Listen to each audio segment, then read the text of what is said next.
nikt nas nie słucha, a wydajemy swoją płytę! Tak naprawdę niedługo mija rok, odkąd pracujemy nad naszym pierwszym albumem. Mogą dać w ryja zupełnie za darmo, za wszystko inne to zapłacisz kartą. Jest jeszcze kilka utworów, których nigdy nie słyszeliście. Nasza muzyka jest energiczna i taneczna, tak jak my. Próbujemy Wam przekazać dobry humor i dobrą zabawę. Więc właśnie to będzie w naszej pierwszej płycie, a wszystko zaczęło się od piosenki Dama.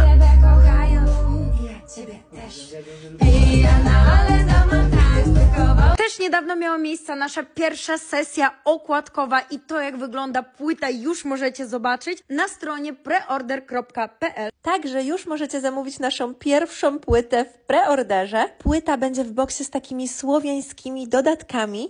Ale to nie jest wszystko, co dla Was przygotowaliśmy. Mamy jeszcze kilka innych rzeczy, także co? Dziękujemy Wam bardzo i bye!